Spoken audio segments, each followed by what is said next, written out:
Today we are going to start with the next topic of nutrition, that is transportation. Transportation in our body is accomplished by the transporting agent blood. Blood is very important because it flows in all parts, cell to cell of the body, and provide oxygen, hormone, food and many more. To access each and everything to the body, blood is very important source.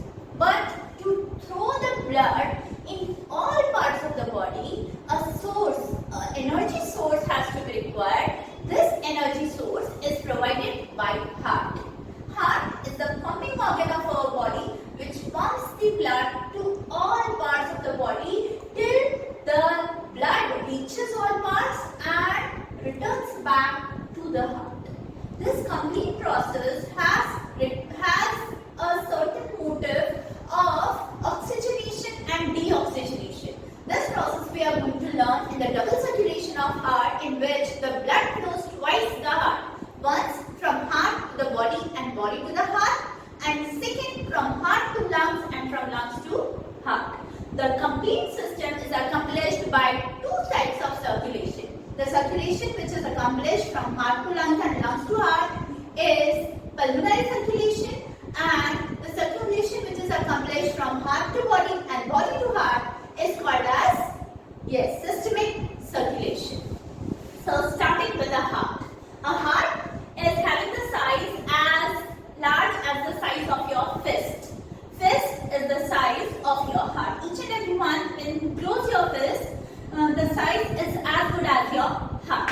Now, talking about the heart. This is the complete system of heart, and this heart, the human heart, has 4 chambers. The heart is divided into 4 chambers. Every mammal is having a 4-chambered heart. 4-chambered heart is very, very essential because it provides a high efficiency of oxygen to all parts of the body. A high efficiency of oxygen is needed to carry out various life processes, including the working of brain. Our brain needs a considerable amount of oxygen, without which a brain goes dead. So, heart is very, very essential, and 4-chambered heart is very, very, very essential for mammals. So, we will study the double circulatory system in the human heart. Our human heart is divided into 4 chambers. One is the complete left side and one is the complete right side. Left side and right side together works to perform double circulation. The starting from lungs. Lungs में blood का oxygenation होता है. Lungs में blood का क्या होता है? Oxygenation.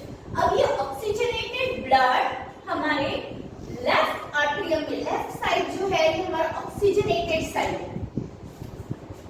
Lungs से पल्मोनरी वेन के थ्रू, समझिए हमारा यहाँ लंग्स है, तो लंग्स से ब्लड जो ऑक्सीजनेट होता है वो आता है पल्मोनरी वेन के थ्रू लेफ्ट आर्टरियम. कहाँ आता है? लेफ्ट आर्टरियम में. अब ये जब लेफ्ट आर्टरियम में आता है तो लेफ्ट आर्टरियम स्क्वीज होता है.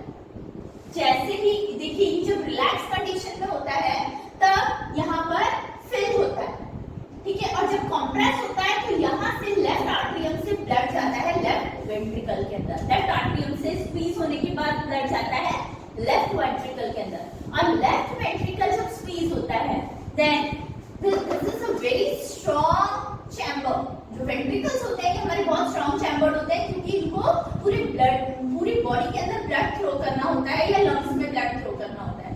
So with very high force this left ventricle squeezes and throws the blood to all parts of the body via aorta.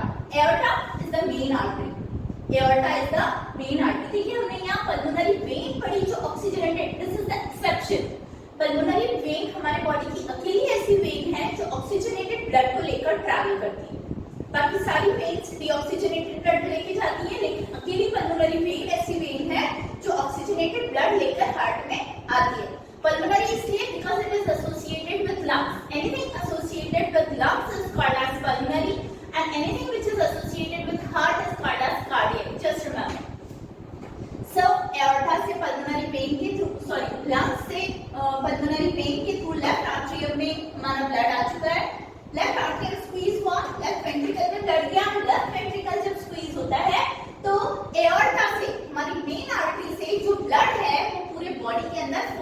Pump किया जाता है।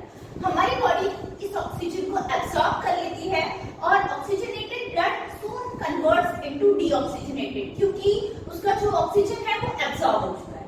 Now this deoxygenated blood is brought back to heart by veins. कौन लाता है? Deoxygenated हो गया तो obviously कौन लाएगा? वेन्स लेके आएंगे। अब वेन्स डीऑक्सीजनेटेड ब्लड लेके वापस किसके पास आती है? राइट आर्टरियम के पास। जब राइट आर्टरियम के पास ब्लड आता है तो ये दो फॉर्म्स में आता है। जो थोरैसिक कैविटी के ऊपर वाला जो रीजन होता है वहां से सुपीरियर वेना कावा ब्लड को कलेक्ट करके लाती है, और जो थोरैसिक कैविटी के नीचे वाला जो रीजन होता है वहां से इंफीरियर वेना कावा, देखिए यहाँ मैंने लिख दिया superior vena cava and inferior vena cava. The superior vena cava brings the deoxygenated blood above the thoracic region, and inferior vena cava brings the blood from the lower region of thoracic cavity. Now the deoxygenated blood is deposited over here in the right atrium. Now the right atrium squeezes, the blood flows inside the right ventricle. When the right ventricle squeezes, the blood rushes back to lungs for oxygenation, क्योंकि अभी ये blood क्या है? Deoxygenated है। ये blood अभी deoxygenated है, इसको ऑक्सीजनेशन के लिए क्या किया जाता है? वापस स्क्वीज होता है, और ये किससे जा रहा है? Pulmonary artery. जैसे पल्मोनरी वेन एक्सेप्शन है, डीऑक्सीजनेटेड ब्लड की जगह वो ऑक्सीजनेटेड ब्लड लेके आ रही है, वैसे ही पल्मोनरी आर्टरी भी एक एक्सेप्शन है जो क्या लेके जाती है? Deoxygenated blood. बाकी सारी आर्टरीज ऑक्सीजनेटेड ब्लड लेके जाती है, सिर्फ पल्मोनरी आर्टरी अकेली ऐसी आर्टरी हमारी बॉडी के अंदर जो डीऑक्सीजनेटेड ब्लड लेके जाती है। सो ये डीऑक्सीजनेटेड ब्लड को लेके जा रही है वापस किसके पास? लंग्स के पास। देखिए यहाँ से जा रहा है लंग्स के पास, किसके थ्रू?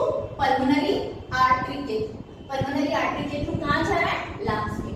अब ये पूरे प्रोसेस को, ये कंप्लीट प्रोसेस जो होता है एक सिस्टोल और एक डायस्टोल, इससे अकम्प्लिश किया जाता है। Systole means squeezing and diastole means relaxing. एक सिस्टोल और एक डायस्टोल बिकम्स वन पल्स। जो पल्स बोलते हैं ना, एक पल्स, एक बीट किससे बनती है? एक बीट एक सिस्टोल और एक डायस्टोल से बनती है at the minimum pressure of measuring mercury meter at 80-120 mm per Hg. So this is the normal blood pressure in our body, which is accomplished by one systole and one diastole. अब अगर इस heart को हमने simplified form में study करना है, तो देखिए हम एक सिंपल फॉर्म बनाते हैं। ये एक समझिए ये हार्ट है। इस हार्ट के 4 चैम्बर्स बना लेते हैं, ठीक है? ये वाला जो साइड है ये हमारा लेफ्ट साइड है।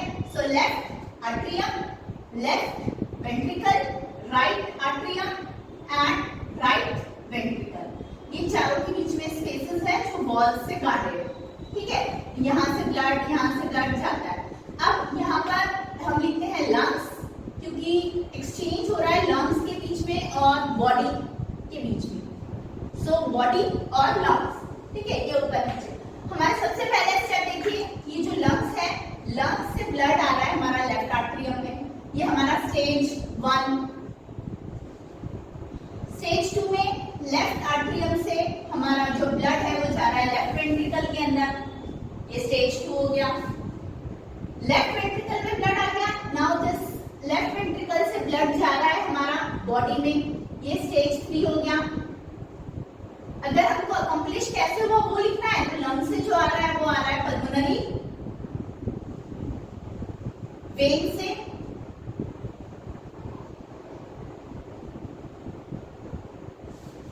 लेफ्ट आर्टरियम के अंदर आ रहा है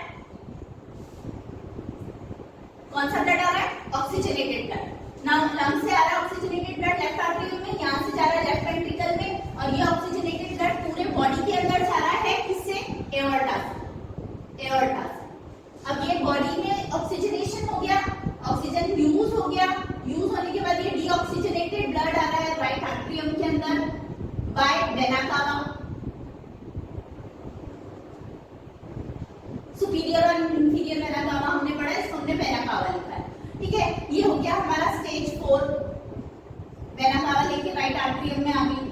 अब राइट आर्टरियम से ये जा रहा है लेफ्ट वेंट्रिकल में, दिस स्टेज इज स्टेज 5, ठीक है? अब राइट वेंट्रिकल से ब्लड है ये वापस जा रहा है लंग्स के पास for oxygenation by pulmonary artery. देखिए हमारा हार्ट कितने सिंप्लीफाइड फॉर्म में हो गया। लंग्स से लेफ्ट वेंट्रिकल, लेफ्ट आर्टरियम से लेफ्ट वेंट्रिकल से एओर्टा से हमारी बॉडी से वेना कावा से ये आ गया राइट आर्टरियम में, राइट वेंट्रिकल में, अगेन पल्मोनरी आर्टरी के पास, ये लंग्स के पास चला गया for oxygenation. This is the complete double circulatory system, once from heart to body, body to heart, and once from heart to lungs and lungs back to heart. This is the complete double circulatory system in human beings. This is very important system. So one has to take proper care of heart because heart is again an important part of our body. So that's it with transportation. In the next video, we shall be starting with some physics part. So stay tuned with Nilamama and subscribe, like and comment please on the channel. So till then, goodbye.